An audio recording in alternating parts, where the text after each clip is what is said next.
Monica Makes It Happen podcast is proudly supported by Goya. If it's Goya, it has to be good. And by JP Morgan Chase, New York's hometown bank for over 225 years. Hi, everybody, and you're watching the Monica Makes It Happen podcast. I think it's number 26. I lose count sometimes, but I am here with one of my own personal heroes.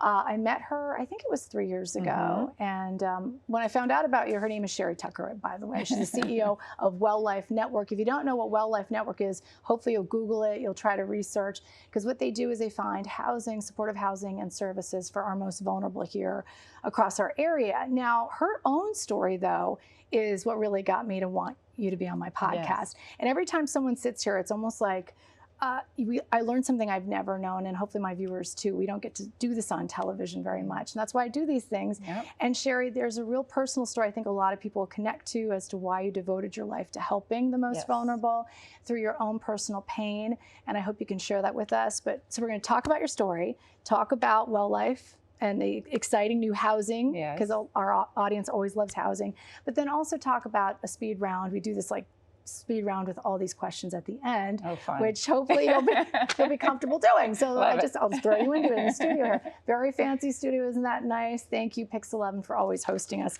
here on this couch. So starting off, Sherry, first of all, tell me your story. I mean, you are the CEO of this huge network helping thousands of people, our most vulnerable, find housing and supportive services. Why? Like, where did this come from in you? Well, I'm as surprised as everybody about this story. I started in Indiana. I was just a little tiny country girl from Indiana, ended up getting an accounting degree. My husband and I decided we were ready to move somewhere different. We ended up in Florida, had a lovely experience there in Fort Myers, had a couple kids, moved to Tampa. And then in 2005, our life took a very intense turn when our 8-year-old son was diagnosed with a brain tumor.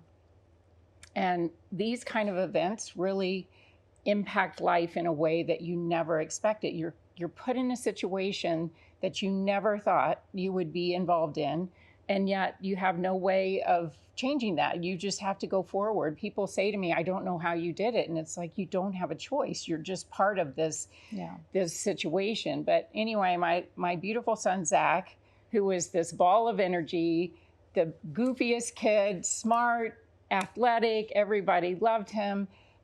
He had this unfortunate situation happen, and we were just caught off guard. At that point in time, I was working as a CFO for a printing company. You know, all my journey, I had kind of thought, what am I really doing? How am I impacting the world? I'm just playing with numbers, being an accountant. So many people watching probably are relating to right now tragedy, and also just not feeling like you're fulfilling life's purpose. Yes. So that really crystallized, that there was such a bigger purpose in life. Zach he was a true hero. He went through some intense treatments, surgeries, radiation, chemo, and in 10 months, unfortunately, he passed. It was a very aggressive form of cancer that does not have a good prognosis. And from that, I looked at my husband and I said, there is something bigger here that we have to do. Wow. We have to make good come from this. And I told Zach as he was passing, amazing. I will be okay. I will be okay. And so I have to live up to that. Yes. You were able to tell him that. It was a very intense story. So after he passed, I decided I would write a book about the experience. It's called Unfinished Love, Walking by Faith Through Pediatric Cancer. Our faith really is what guided us through the situation. We really engaged with the community that supported us through, and we decided to start a foundation in Florida that would help families facing cancer. It's a very dark journey. It's so overwhelming. You don't know where to turn. The hope is so limited, especially with some of the diagnoses that you receive. So we did this in memory of Zach, and it was the salve for our hearts. It was something that really helped. I felt like God had prepared me because I had all this accounting knowledge. I knew how to start a company. I knew how to get a nonprofit spun up and ready to go. Wow, so that's amazing. It was a completely volunteer organization. We did a number of different events down there. We did golf. Florida's big on golf. We're big on golf too. Yeah. And, through the years, we had it open for 10 years and we raised over $1 million and we helped 600 families and it was just beautiful. Yeah, and I didn't really know this about you. I didn't know any of this about you. So Yeah. This is why we do the podcast. I knew your story, but I didn't know that you launched into that first. Yes. And so we use that, to really, after about 4 years, I realized my husband needed a chance to grieve because I had not gone back to work. I had done the book and did this foundation. So I said, all right, I'll look for something. I thought I'd get a job in Tampa.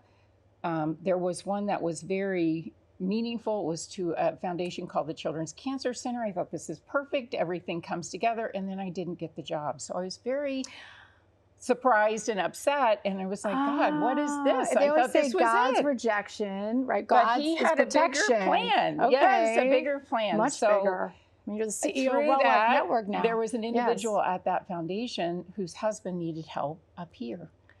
And that's how I got connected with WellLife. At the time, it was a company called PSCH.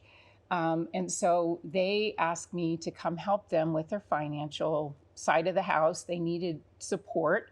So I started consulting from Tampa, and over the years, really turned into a 7-year commute. I would get on an airplane instead of a bus and come to New York every week and work with this company. And you're heartbroken. So what yes. I'm so amazed by is that you're doing all this heartbroken because as a mom, and I know a lot of moms are watching, you just want to crawl into a hole, I'm sure. Like you did the opposite. You launched into action, maybe for survival a little bit, so you could survive. Absolutely. And also, I see you like you're so into helping other people. I feel like it kind of does soothe your soul a little bit. Yes. I've always wondered why you're so on a mission all the time.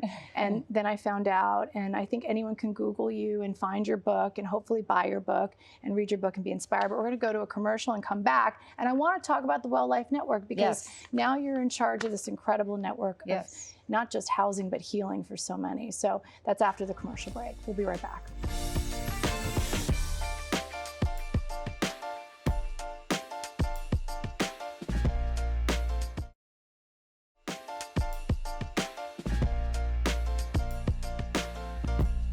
Okay, we're back with Sherry Tucker, the CEO of WellLife Network, and what a story. I mean, you had me at hello. The loss of your son launched you into this incredible journey, and you said there's got to be a meaning to all of this. And most of us would crawl in a hole, but you launched into action. Now, WellLife Network, you're the CEO. Take me there. Like, what's an average day for Sherry? What's an average day for you? It's different every day, and it's something that I feel so blessed that I have this opportunity. Coming from my background that I just explained, I never dreamed that I would be in New York, the CEO of a company. CFO is kind of where the accounting career takes you. So very unexpected and very appreciated. Each day I know the job we are doing is impacting lives. And that's what makes the difference. It makes such a difference to me, to the staff. When I came into the position, I wanted to make sure that the staff all felt valued, seen, and heard. So we have this mantra, VHS, that we, put in place. And every Monday now, I'm going to our orientation for new staff, and they get to hear this story over and over and over again. Watch the podcast too, though. Yes, okay. But I want them to know who's leading the organization and that I truly care and that we are here not only for the individuals we're serving, but for them. We want everybody to thrive and live a well life. So we do all kinds of things to help not only the people that we house and that we support, but also those that are working for us because it's hard work. It's really hard work. Yes. People watching may not know how big you are. Can you just give us some stats here? Like how much housing? I mean, she's huge. So WellLife is an organization. We have about 140 million in revenue. We have 1,500 staff. We serve over 5,000 people every year with over 3,500 different points of service across the 1,700 square miles of New York City and Long Island. And again, these are our most vulnerable. You pick the most vulnerable that a lot of times fall through the cracks in the system. That's why I love you so much, is because you're doing that. I'm in the same mentality too, but you're doing that every single day. Yes. Where, like, let's say the city, state, and feds may not be able to catch them. You go in there and you show them so much love. And the victory games, can we talk about the victory games? Yes. And we're going to show some of that video, I hope. Yes. Tell me about that. That's such a special day. It is. It's the best day ever, I say, when people ask me about it. But it's a day of joy. We bring together all of our individuals that are in our developmental disabilities division, which is over 300. They come out. The team is the secret sauce. They come out, they set up this beautiful event. They have all kinds of engaging, fun activities that's accessible for everyone, no matter disability. We have wheelchair races, we have foot races, we have dance-offs, we have... And there's so many volunteers and staff around them because it takes that village that you're talking about. And let's talk about my boyfriend who holds the torch. Yes. Did he do it this year? Yes. Eddie. Eddie's always our torch bearer. And he's so fabulous. He is. And he is the most amazing man. When I watch him, in spite of his disabilities, he doesn't stop. He does the torch, but then he's also trying to help us get the coolers filled with water. And he's just a ball of energy and very, very generous in his support and help in the groups that we help in that day. So he's an amazing, amazing individual. And what I love hosting your gala for about 3 years is you collect all these incredible people too that have their own stories and they're touched by not just what you're doing, but in their own families, and we can all relate to things. And it's just such a great community of support. I can't describe it any better. Yeah. Hopefully you can. But how do you feel when you have so many great supporters from law firms to, I mean, everybody loves WellLife. Yeah, that's really what makes life work, is surrounding yourself with people who are willing to step in and give the support that's needed in order for us to achieve these wonderful outcomes with individuals with the disabilities. You know, we're the safety net. We're the safety net for society, if you want to say, that people don't really see. It's the invisible safety net that's out there, because if it weren't for the work that we do and other nonprofits like us, all these individuals would have nowhere to turn to be able to live a life that they're living with dignity, with hope, being able to achieve dreams and goals. And that's our goal. And like you said, there's so many stories, and that's the amazing thing that keeps my energy high. So those days when you say, what's the day like? They're chaotic, they're intense, they're exhausting, but it's also worth it because it's the best thing ever to be able to know that you're making this difference. That's right, divinely inspired. Do you think that this is you were divinely appointed for this position? Because you have the perfect, I guess, life story, and also just the amount of work that has to go into it. You have to be so committed to this kind of work. I've seen it firsthand, and I urge anyone to visit, right? Yes. To visit and see the work that you do all across the city. I definitely, like I was saying before, I think it was definitely, God had a much bigger plan than I could even envision when I was deciding to go back into the workplace. Having this opportunity has just been a dream for me. And I'm so grateful. And really, it's not about me, it's about the team. I have the most amazing team that just go above and beyond to help people. Everybody is truly, they have a heart of service, and they pour their all into each and every day to help all the individuals we serve. And sometimes it's thankless work. Yeah. You have individuals that have really, bad days. And those little victories are huge. And then you have those success stories that make it all worthwhile. Yeah, and so we're gonna take a commercial break and come back. I wanna do a little speed round for you, and then what people can do to get involved, because I know you need help. Yes. So, commercial, and we'll be right back after this.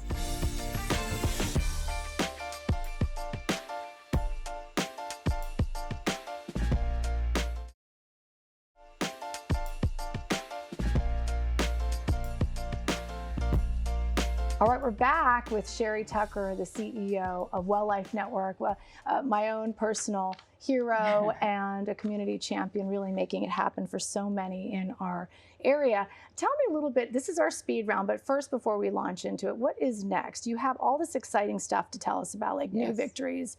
You have new housing. I have to talk about this. What's the new housing if someone's watching? Yeah, we have a couple new buildings that are coming online. I love how she says, a couple new buildings. Who else can say Yes, that? yeah. We have a building in the Bronx that will house 136 individuals when completed.